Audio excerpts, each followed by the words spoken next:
Welcome to Losing a Child, Always Andy's Mom. On this podcast, we journey through the devastating experience of the death of a child. Grief is seldom discussed openly in our culture, and the death of a child makes people feel even more uncomfortable. We approach the topic openly and honestly, speaking to people who have lost loved ones and experts who help care for them. Whether you are a parent experiencing loss or someone who wants to support another going through this tragedy, this podcast strives to offer hope and help.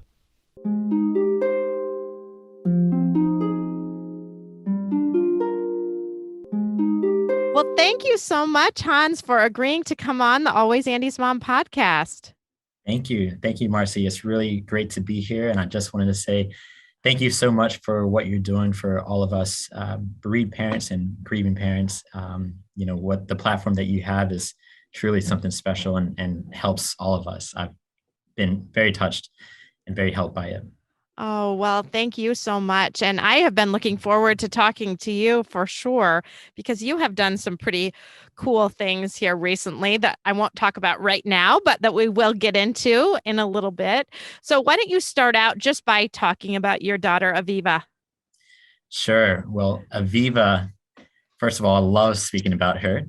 She is my sweet, brave little bundle of joy, my angelic third child who had a radiant smile and really this contagiously cute laughter. She had the best laugh. She has a zest for life, and she was very easygoing, loved everybody, and everybody loved her. She had a huge appetite. She ate everything in sight, even though she was only 10 months old when she passed. And there's a really funny story. We took a road trip up to Oregon, and she got her hands in a bag of cherries. And on that road trip, she just kept eating and eating these cherries. And all of a sudden, when we got to our destination, her face looked like it was covered in blood red, and she looked like a little baby Dracula. She was just a ball of joy. She looked up to her big brother and big sister, who were only 18 months and 3 years older than her, respectively. Wow. And you were so busy. They're all close together, all 18 months apart, the three of them. And she loved them immensely. They were smothering her. I've got a picture, but they were smothering her from the very start of it, from the hospital. First time they laid eyes on her, they're just all over her, and likewise. And she just really had this special bond and connection with both of them. One of the happiest memories was just a couple days before she passed.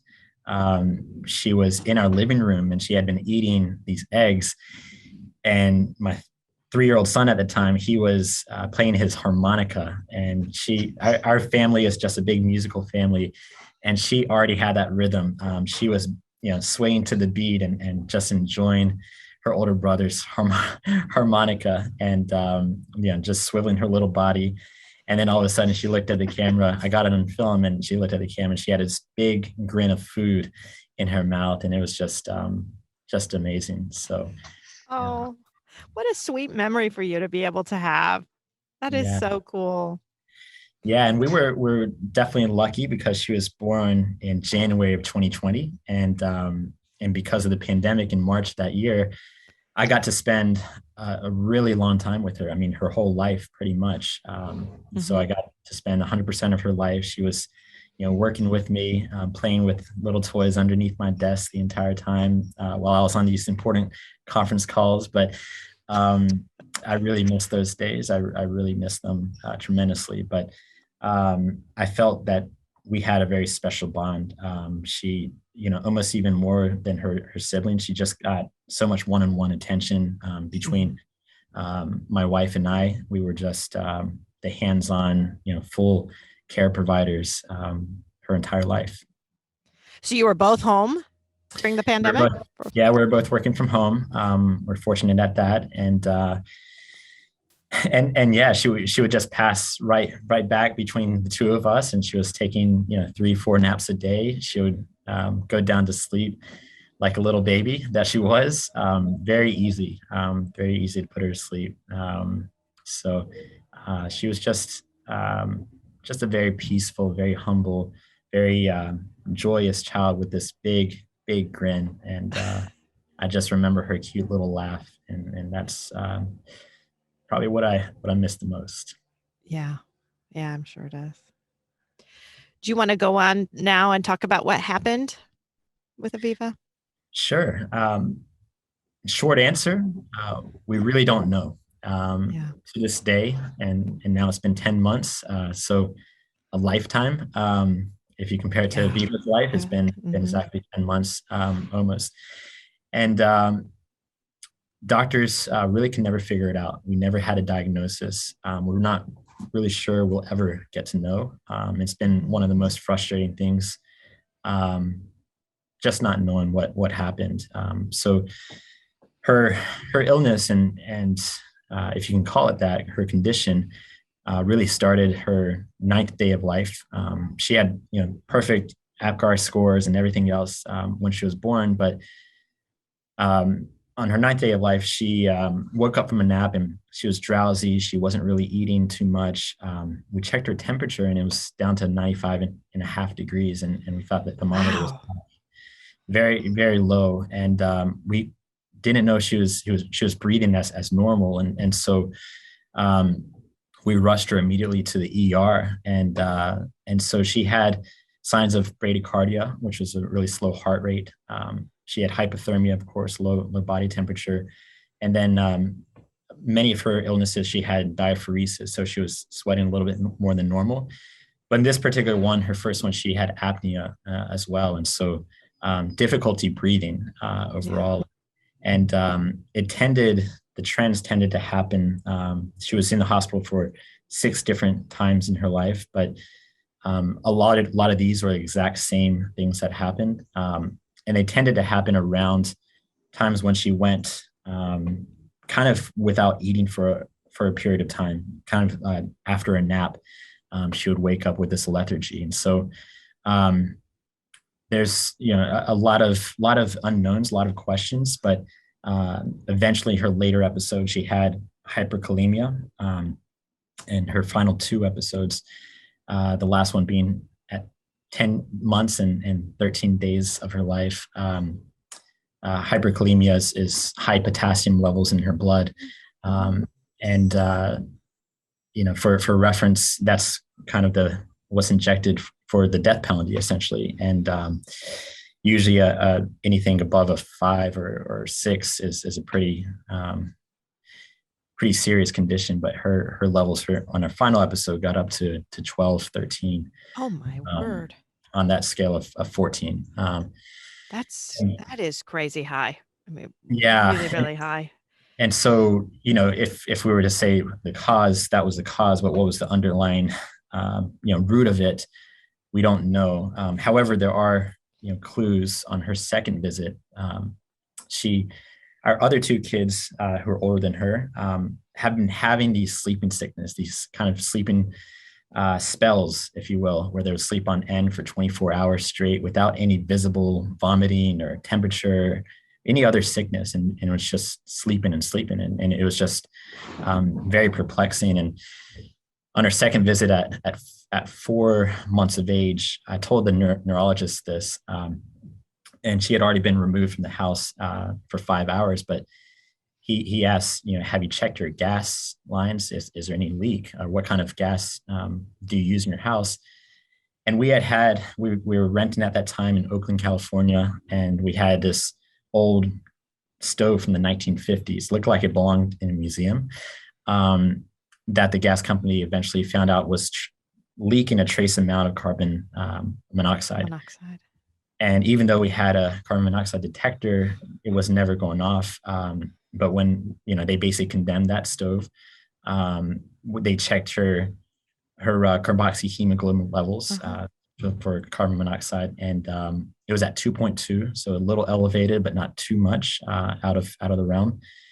And really, that was the only thing that they could kind of go on that visit, was that she might have had a little bit of carbon monoxide poisoning, but other than that, all of her other tests were perfect. Her 3rd and 4th hospitalizations, they tested her heart issues. They tested metabolic disorders, brain function was all good.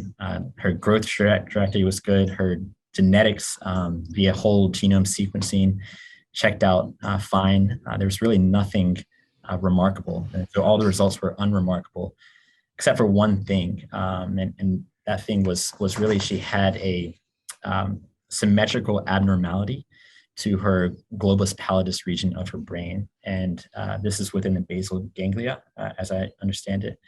The neurologist thought this could be affected by carbon monoxide, but usually it's affected by more of a mitochondrial issue or a metabolic issue. And she wasn't really showing any other outward signs of that. And so he was kind of scratching his head and perplexed about it. But for us, we wanted to take every single precaution that we could. We checked the house, through and through, got a lot of tests.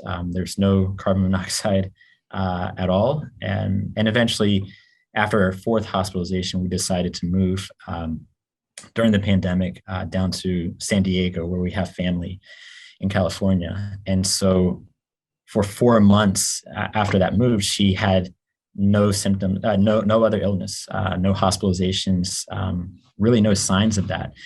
And we thought, it was a thing of the past. We thought, that was it. This was it.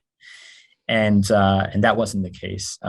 So about 4 months after, or even 5 months after her fourth illness, she basically had the exact same symptoms. We rushed her to the hospital, but every single time she was in the hospital, within 24 hours, she was back to full health. After having this bradycardia, they would monitor her. They wouldn't give her anything. They would just kind of monitor and stabilize her. And no medications were ever given. Of course, she had hundreds of tests, every single test in the world. But, after 24 hours, and 2 more days in the hospital, which she was free to go. And the repeating pattern was a lot of doctors would confer around her, look at her and say, we have really no idea. We just really don't know. A lot of head scratching, which was really infuriating and frustrating on my side. I come from a statistics and data science background, and she had all of these charts, all of these records. Now she has 5,000 pages of records, and I was just perplexed how they couldn't use any of her data, her ECGs, her she had a Holter monitor, any of our other symptoms to really understand and get to the root cause about it. I know now that with healthcare, there's certainly a lot of inefficiencies and interoperability issues, but it's one thing that I'm certainly very passionate about and hope there will be some improvement going forward. But so the fifth episode, we thought, this is kind of a recurring condition. However, we'll certainly try to figure this out. And we thought maybe it'll be another couple months. And, the doctors told us if anything happens, we'll do more genetic testing. And 10 days later, she had her 6th and final episode. This time it was preceded within the 12 hours before by one large vomit right when she was going to bed. And then the next day she woke up happy, joyous, smiling little bubbly self as she can be. And then in the afternoon, she just started vomiting again and again and again, and to the point where she just had nothing left in her system to vomit. So at that time, we didn't necessarily want to have another long stay in the ER, so we went to the urgent care. They gave her meds for vomiting, but the doctor, referenced and called 911, called the paramedics to come take her to the ER because she did have bradycardia. Her heart rate was in the 60s, 70s. And because of COVID, I couldn't go in there with her. It was just my wife. And so I'm standing outside the urgent care as the paramedics, the firemen, were going in and they were calling her my son. She said, they said, don't worry, your son is in good hands. And it's because she was wearing like this little blue pajamas. Like, it's not my son, it's my daughter. But she came out of the room and she was on the stretcher, and she looked out to me and she said, Dada. And Yeah. And she wanted me to to take her. But they had to put her in the ambulance. I didn't know at that time, but it was the last time I would see her. Oh my goodness. It's my last memory. They took her to the ER, at which point, because they couldn't really access a lot of her records, given she was in a different hospital. They started giving her a lot of meds, giving a lot of medications, to try to stabilize her. But they saw that her hyperkalemia was increasing. They performed a couple different ECGs to check her heart, and decided to perform treatment. So they gave her this dextrose calcium gluconate administration mixture, and I've heard that sometimes proportions of that could have errors in it, but at 9:46 p.m. that night, she 5 minutes after, or not even 5 minutes after they administered this, she ended up coding with multi-system organ failure, and they took her to the ICU. They tried to revive her. They put her on an ECMO machine, which is life support, essentially. They couldn't do anything. We spent the next 20 hours or so in the hospital praying and hoping for a miracle, hoping our little baby girl would come back. But I'm so sorry. There's just nothing even to say, really, she was just Yeah. Sorry. No, it's okay. I mean, it's okay. When it's so sudden, it's hard either way. I always say that. It's hard either way. It's hard when I'm sure it's hard to see these long protracted illnesses, but it's also really hard to have your little girl go from saying dada dada to just being gone so quickly. Yeah, and as a matter of fact, in the ER, she was recovering. She was healthy. She was eating the graham crackers. She was in the ER. Yeah, in the ER, she was perking up. She was alert. I was staying outside of the ER. She was drinking water from a straw. She was breastfeeding. Mom had her in the ER, and I couldn't go in, and that tore my heart. But I had to go home to take care of the other kids. So around 8:45, I went home, and got the call later around 9:45 or so, that her heart rate went down to 20, and we rushed back, 30-minute drive, and got there, found my wife hysterically crying in the ER. They had a social worker. They took us outside, and we were sitting there praying, and I remember the ER doctor came out. He was wearing a bow tie, and I was praying for some good news. I'm always an optimist at heart. Had a lot of things to be blessed with and fortunate for, but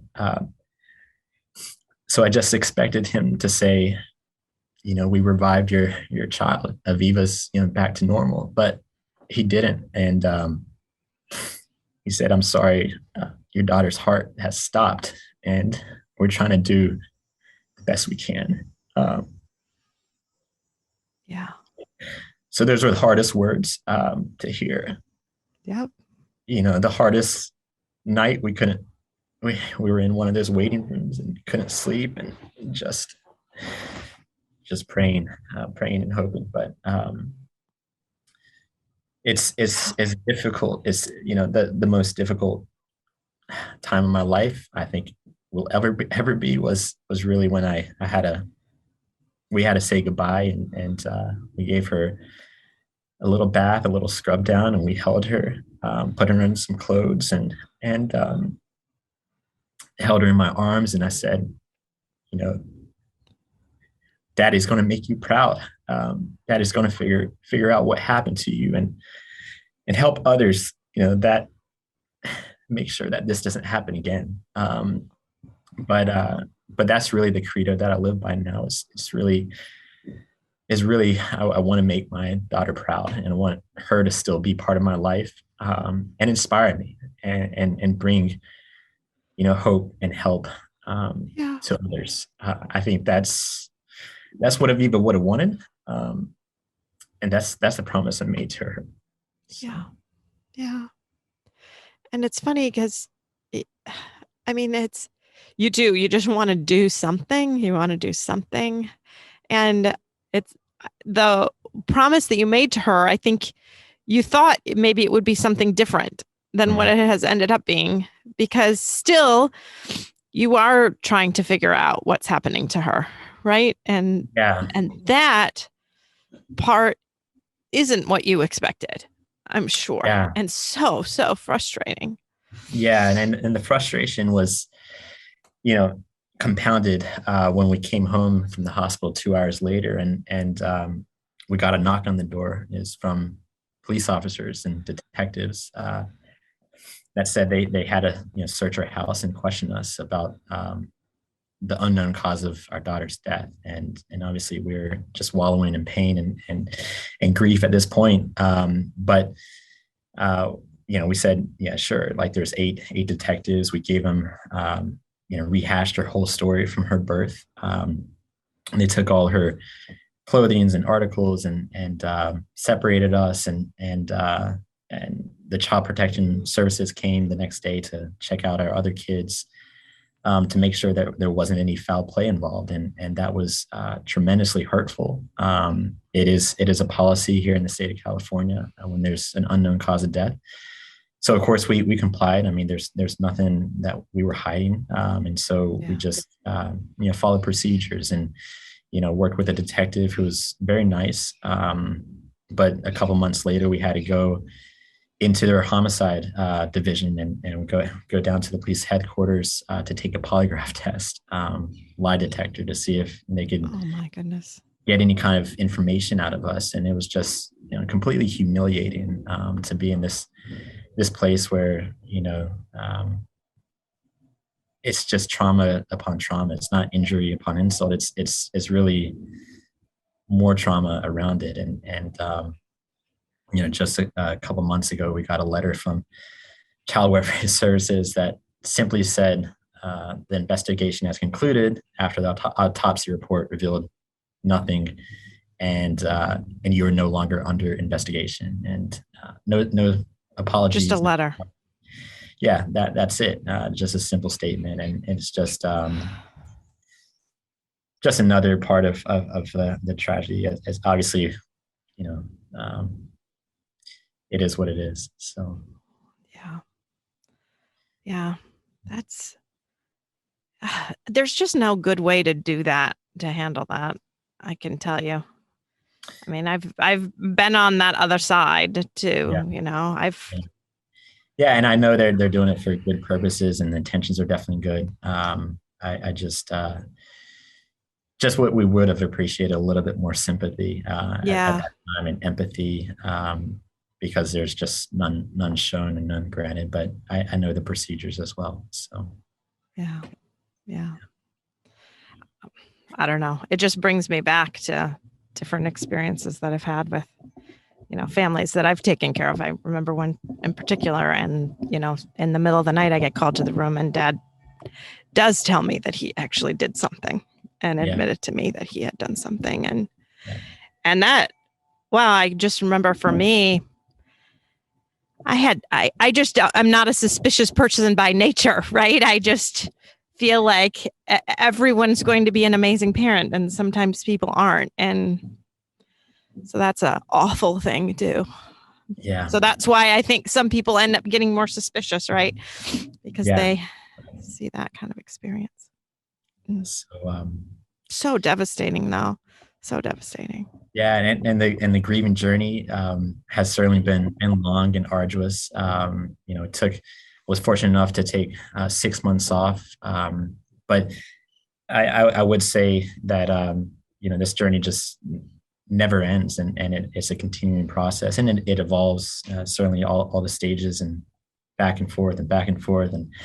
But in terms of things I've learned, there's really no right way to grieve. It's an individual process for every person. However, I have learned, from reading, been voraciously reading all these books on grief, on child loss, on afterlife, on resilience, on finding meaning. I have learned that there's wrong ways to grieve, and 100%, yes. yeah, and so bottling up those emotions, locking in the closet, not talking about it, and not processing it is really the wrong way. It comes back later to bite you. But I did not want to have that happen, and before this journey, I honestly couldn't even comprehend grief. I didn't know anything about grief. I couldn't probably even spell grief. That's how distant I was, from grief. And now it's all I think about is really all I do. But in terms of embracing the process, I'm the type of guy that wants to do everything to 120% to the max. And so, I try to, find as much help as I could. I'm usually a person that doesn't really like to ask for help, that, I can do everything myself. But this wasn't that time at all. And so, reading those books, listen to your podcast, listen to other podcasts have been helpful to know that we're not the only people out there that feel the way that we do. Watching movies, but also, seeing a psychologist and therapist for the very first time in my life was an eye-opening experience for me. I never really knew what they do, and I thought that I was going to be given advice and get to learn about this process, but it's really not the case. The therapists are really there to listen and to listen and give feedback, but it's a really poignant point to come across, because I realize those are the conversations I have with friends and family when they just listen. It's actually the things that help me the most. And we live in a society where, we're paying these therapists hundreds of dollars just to be professional listeners. When our family and friends could do the same thing, and they could pick up a phone, you can come over and do it, but it's awkward. It's uncomfortable. Not everybody knows what to say or do. I didn't know what to say or do before this. And so it's certainly a learning process from that standpoint. Well, I certainly feel like people think that they need to say the perfect thing and say the right thing, and they're nervous about saying the wrong thing. I've got to say the right thing. And really, they don't have to say anything. Just being there and being present is so much more important. I would much rather surround myself with people who just show up and are there and don't say anything at all than, somebody that I see has made this big, thoughtful process on, I'm going to say the perfect thing. And then they have some phrase for you that they think is going to somehow fix things, which it's not, right? Because there's no words that are going to be able to fix you. There's just not a quick fix. And it's hard for people who haven't gone through this to know that that's okay. And really what we want and what we need is for you to just show up and not put pressure on yourself to be the perfect. Yeah, and I can tell you that one of the most meaningful things that anyone has done for me is when we saw my brother-in-law on the East Coast, and we were out there. We were there for lunch with him, and he didn't really say anything about Aviva the entire time, but at the end when we were leaving, he just gave me a big hug, 5-minute hug, and just held me and cried with me. And that's meaningful. I mean, that I still remember to this day. I won't forget that about him. But I think the biggest misconception about child loss and how to react, how to respond is really, we are bereaving parents. We want to talk about our children. You want to come on your show and talk about our child, and we're so you still have 3 kids, and you still want to talk about all 3 of your kids. I know. And we want them, to be remembered. And I would say, the journey to becoming a parent, when you enter the realm of parenthood, you really want your child to have the best future possible. And I think that transition, that major change in values and perception, how you look at life, is equivalent in a similar way to a parent that loses a child who only wants that child to really be remembered and really be thought of and Yep.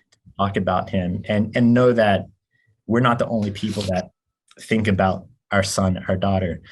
We want others to mention that. And if they don't ask, it feels much more isolated. It feels much more lonely than it needs to be. And so That's why that hug meant so much to you, because he didn't, you just know he felt it, right? You know, he felt it. And whenever I get someone to say, I'm really missing Andy today, it's so incredibly helpful to me, because so often I feel like I'm the only one, right? Mm-hmm. Or my little family is the only one that even remembers that he was here, and that other people don't miss him at all. So exactly. And it's especially as time goes by, the first couple of months, there's an outpouring of love and people really want to rally behind you. But, at this point in time, 10 months down the road, there's a handful of people, I can count them, that really do check in and check up. And so showing up is really, the only thing that I would say. You don't have to do much,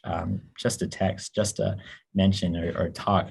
I think people confuse, distance with space. And when you say you want to give someone distance, give them time to process and everything, that's fine, but don't disappear.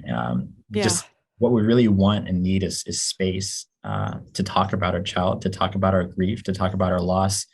And there's this misconception that we don't want to talk about a child, but we really, really do. And so I know what you're saying about wanting to try to figure out the perfect thing to say. There's common sayings that we get a lot. He's in a better place now with God, or God only challenges the strongest among us. Or my personal least favorite one is really I can't even imagine. And that saying, I just don't understand how to respond to that. Like where did that come from? Some people even say, I don't even want to imagine, as if, they're trying to distance themselves from me. And I don't want this to happen to my kids. It's like a plague. Like, don't talk about it, stay away. But I honestly think that's why people don't, because they're so fearful. If they acknowledge that it can happen to you, that means it can happen to me. And that means it can happen again. And I'm just better off just pretending like it didn't even happen than acknowledging it can be, And my other personal kind of least favorite one is, you're so strong, I don't know how you do it. Yeah, exactly. So what else? No, I'm not. I am so not strong. And you do it because you have to, because there's no other choice. Is there just a choice to just never get up again? Not really. I mean, not really. You've got other kids, you've got family, you have to keep getting up in the morning. So telling me that, I don't know, when people tell me I'm strong, it just makes me feel like, well, that's just a lie. Yeah, no, I mean, it's even some of my most empathetic friends, the ones that I thought, Sterling would be there, just haven't, and I can't dwell on that, but I understand that it's grief is something that we as a society don't really understand. And I told you I've been reading a lot, and David Kessler, he's one of the foremost psychologists on grief, and he's written all these books, and he's co-authored a book with Elizabeth Kubler-Ross, and he himself has experienced grief at a young age. I think 11, 12 years old. He lost his mother, and from there, that experience, he really wanted to go into this grief process, and has counseled countless of people. He was first on site at 9/11, counseling people on their grief, and years of experience. But he himself, this expert on grief, did not understand exactly the depths of grief and what it felt like until he lost his own son in early 20s. He lost his own son, and he wanted to reach out to his clients, and he wanted to say, I'm sorry. I'm so sorry that I really never understood how you felt. And really, that was very poignant to me, because, if he didn't understand, then I can't really hold expectations to others. But what we can do is talk about it. What we can do is try to educate people and try to let them into our lives and really let them imagine the unimaginable. And I think that is really what I like to do. And talking with you, or I'm happy to talk with anybody about it. But I think for us grievers and future grievers, because we all will be there, it's really helpful to understand what to say and do in those times. And I 100% agree with him. I lost my mother when I was in college, and I really kind of thought I got grief and I understood grief similar to him. I was a psychology major in college, so I was studying all of that as my mother was dying, and she did die. And I did not, but then having Andy die, I was not even close to ready, not even the least bit. The depth of the grief of losing him is just so much different. And I don't want to belittle parent loss, because it was devastating when I lost my mother, and the worst thing I could have ever imagined. Mm-hmm. Right? That was the worst experience of my life, and I couldn't imagine things could get any worse. And that is how I lived until something way worse did happen. And now it's almost worse for me, because now I live with this fear that, wow, I thought I experienced the worst, and this is definitely worse. And then I have so much more fear as, what if it happens again? What if I lose my other two? What if I would lose my husband too? What if, how bad could it get? Right? And I don't know. That's why I still probably need to get some good therapy to help with that, because it just changes so much of your outlook when you just realize the unimaginable can and does happen.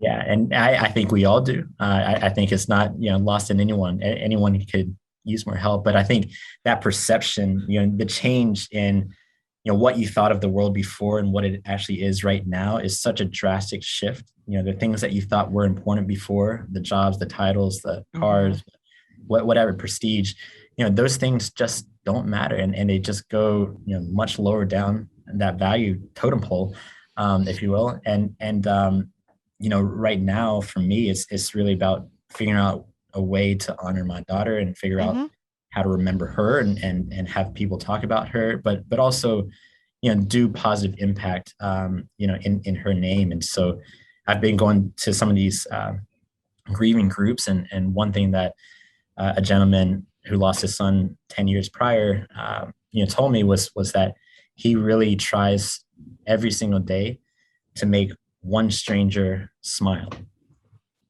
Very simple. I want to make one stranger smile. And if you think about that, that's it's hard to do. It's not an easy thing to do.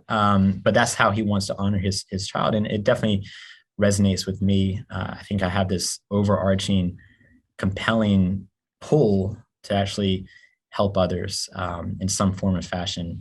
I thought it might be in the medical space and maybe using some data science and applying it there. But, talking with people and talking to fathers who might be struggling, or talking about grief. These are things that, for me personally, I'm very, I get fulfillment out of, and I feel better. It helps me through the grieving journey.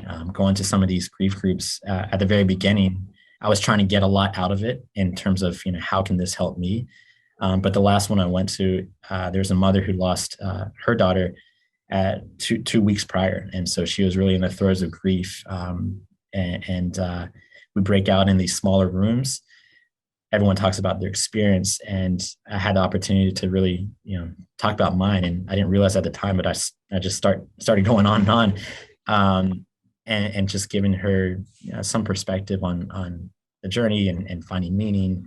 And by the end of it, she was thankful for that. And I left more fulfilled from that group in a way that I hadn't before. A lot of times it can be heavy, can be hard, but this one I almost felt, just happy and lighthearted. The fact, not that, that I could have prevented what happened, but hopefully help her in some small way on her journey. On the journey. Mm-hmm. That's Mm-hmm. important.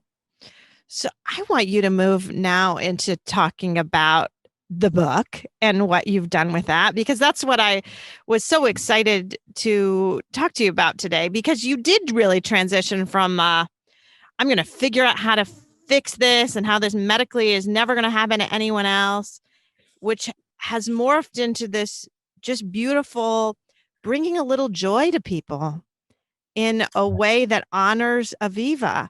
And it's just so beautiful and amazing to me. So I just talk about how that started and where that is now. Great. Okay. Yeah. So if you're watching the video, the background just changed. So you have to get on the YouTube channel or go on Facebook or Instagram and see this lovely background that has changed. And I'm going to let him talk about it. Yeah. Thanks, Marcy. I really appreciate that. There's almost this overwhelming urge of almost creative juices that really start flowing while I'm processing all these emotions of angst and fear and sadness, in the depths of my grief. It really revolved around a way of really trying to figure out how could I spread the message, spread my daughter's story, her personality, her character, everything that she is and embodies to the world, to the people that didn't know her, to my brother who never got to meet her, to her own brother and sister that might forget who she was, given how young they were. But even more so to that, how do I spread that message to the toddlers and kindergartners that would have loved to have met her and would have been her friend. I think that was one of the saddest things for me, especially that during COVID, she never really got to meet that many people. It was a very limited amount. And so she had a profound impact on my life, a very positive impact on my life. And the very first week after she died, I just kept asking myself, how could I spread her message to other people? And that's really when I came up with the idea of this children's book. I've always wanted to be a children's book author. I really love reading books to my kids and making up stories every single night. They ask without end, another story, tell us a story. So I let them pick a couple of things, and usually I'm talking about unicorns driving like race cars and in the jungle, and just make up all these like weird fascinating environments. And it's definitely one of the best parts of the night. Very, very, very cumbersome, but I wanted to do that in a way that I could actually incorporate Aviva. And so I love orangutans. And actually one of our last adventures as a family of three kids was really going to the zoo, and had all three kids. We had a long day, big stroll and everything. And it was 2:00, so it was nap time. And the older two kids, they were just lying on the ground. They wanted to go home. Aviva had already slept in my little Right. house. She had her nap. Her nap was on the go. She was good. And so the orangutans were the last animal on the exhibit. And we sat there watching these animals, and we were just mesmerized by, or she was just mesmerized and captivated by, for like 15, 20 minutes by these orangutans. And so that's how we came to Baby Aviva, Orangutan Diva. And again, it's born out of that desire to share Aviva with the world and create her positive impact. So Diva, because she loved music and she was dancing and she's colorful and happy. And that's really what, I want to spread that positive message that she had. She always had this big smile on her face. And she always cared about other people. She always made other people happy. And so it's this book about this outgoing, loud, vibrant, singing and dancing baby orangutan who saves her village, which is out of food, out of bananas, from starvation by volunteering to face others' fears. So there's these bananas in this other part of the forest jungle, that she had to cross this river full of alligators and crocodiles, and then also face off against this tiger, which you see right here. And Tito there's the little Aviva over the other shoulder. So Baby there Aviva. she is. And she swings into the tree. She looks down. She sees this tiger that goes roar, like roar, and she doesn't know what to do. She's stuck in fear. But then she realizes, don't be scared. Just be true to yourself and use your God-given abilities to figure this out. And so she just starts in the trees singing and dancing. And before you know it, Tito the tiger, he's based on her brother Hansito.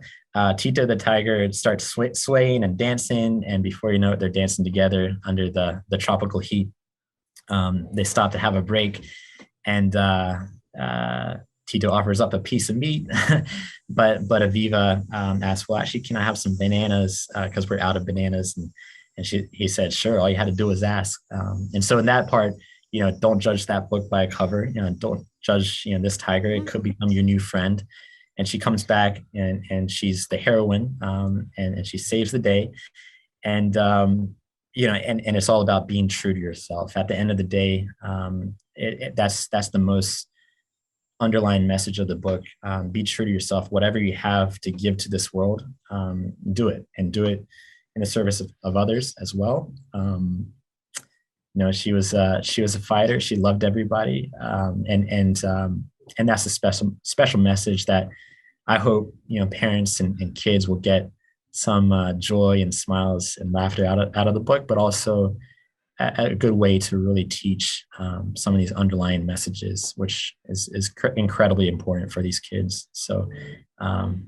It's just a beautiful book and a beautiful story, and it brought tears to my eyes when I read it. I just absolutely love it. I love that theme of being yourself and not judging other people right away, or other animals in this case, by what they might look like or what you think they're going to do, because you just don't know for sure, and just being yourself. And it's just beautiful.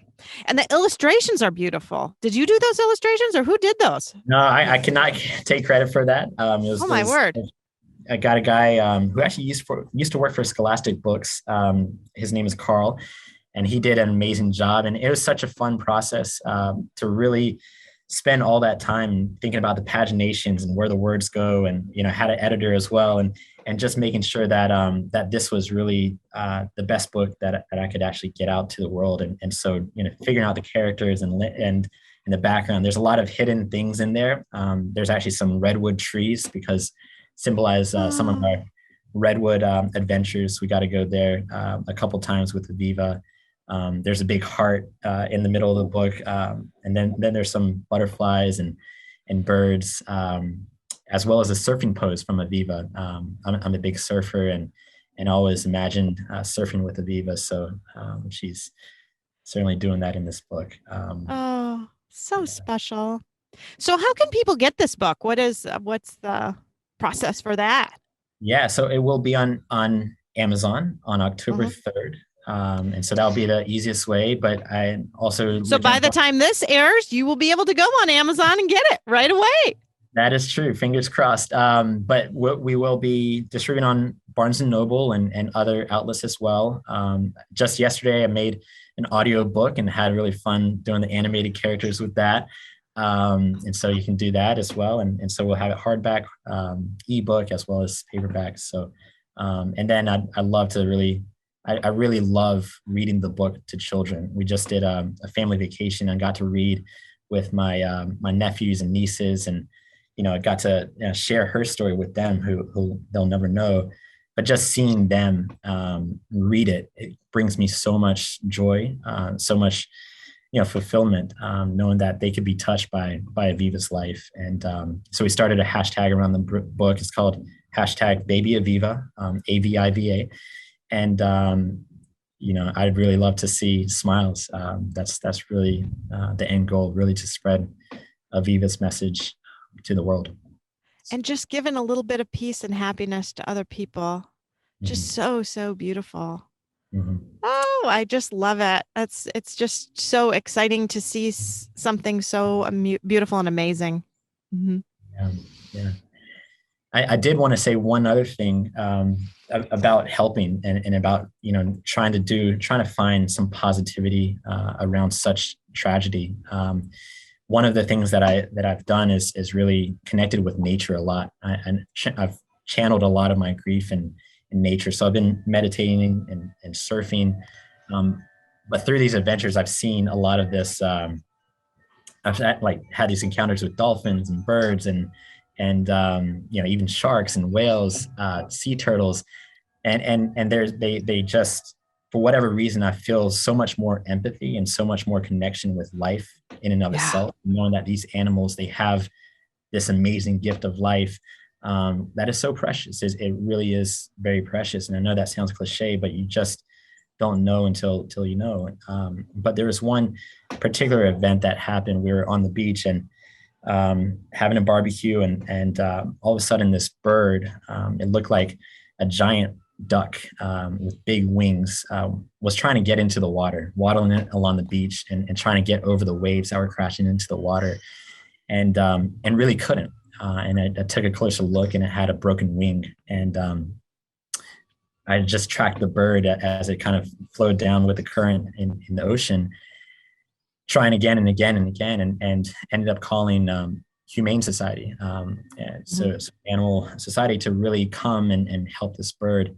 They told me it'd be a couple hours, but decided to track the bird and fend off all the dogs that were trying to chase it, and make sure that this broken wing got fixed. Eventually, night fell, and it was completely pitch dark by the time they got there.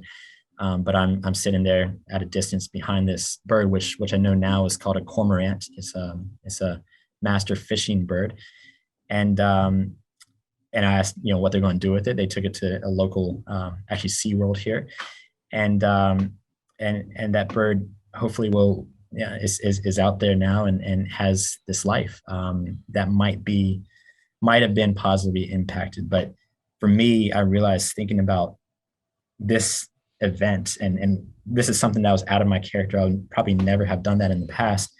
Why was it so meaningful to me? It was because I realized at that time I had control of this bird's life. I could do something to really help this particular animal, this life, this being. And that's something that I never got to do with Aviva. I was never in a position that I could have done something, even all the Dr. Google searching of the world that I try to do.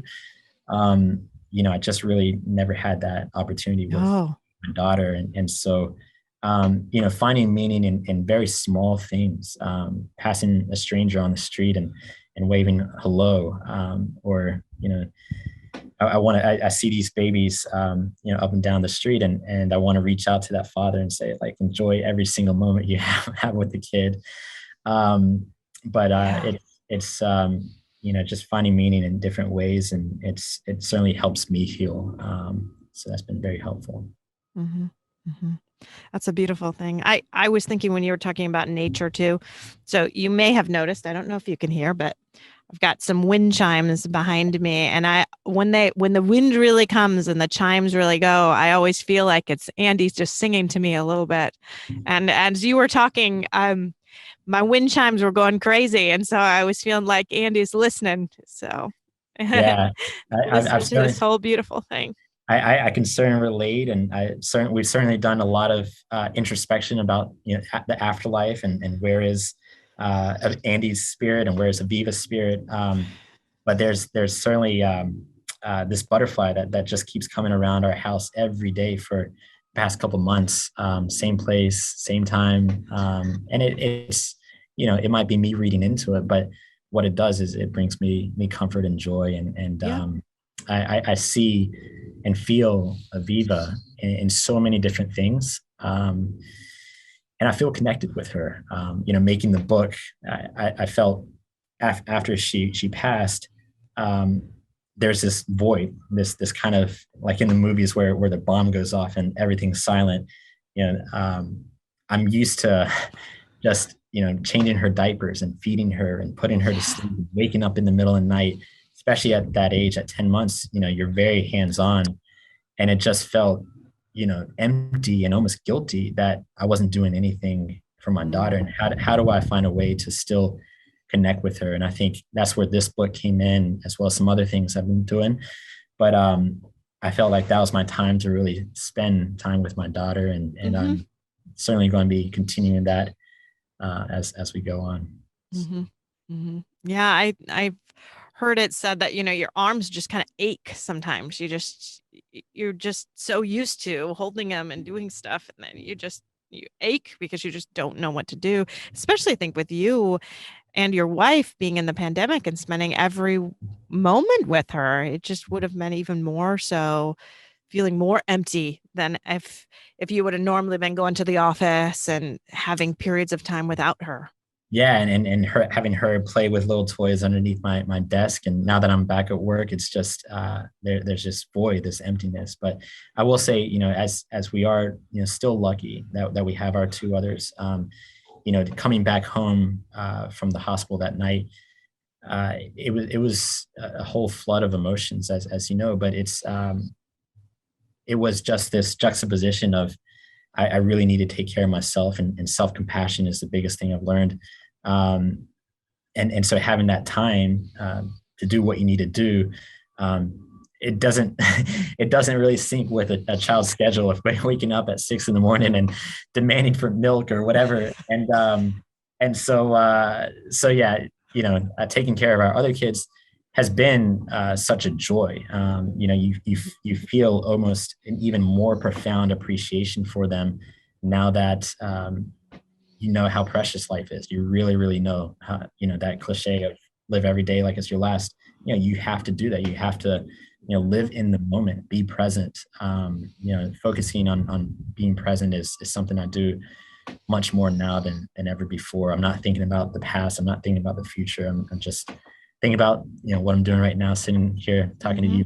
So I'm glad you used that phrase, live in the moment, because you will not know this, but the episode right before you, so now 1 week ago, that was this young man's mantra in life was to live in the moment. And their foundation, their goal is to help people live in the moment each and every day. So that's a beautiful way to kind of transition to this too. So you are teaching people the same way to live in the moment. Yeah, well, yourself. That's quite a surprise, and can't wait to hear that. I love that. And it really is true. I think you just feel much more connected with everything by living in the moment. So yeah. All right. Well, thank you so much for being on the show. Thank you, Marcy. I just want to say thank you for everything you're doing for all of us parents, for giving us this space. And I know through that, you're honoring Andy, and I know that Andy would be proud of you. So thank you so much for everything. Thank you very much, Hans. Okay.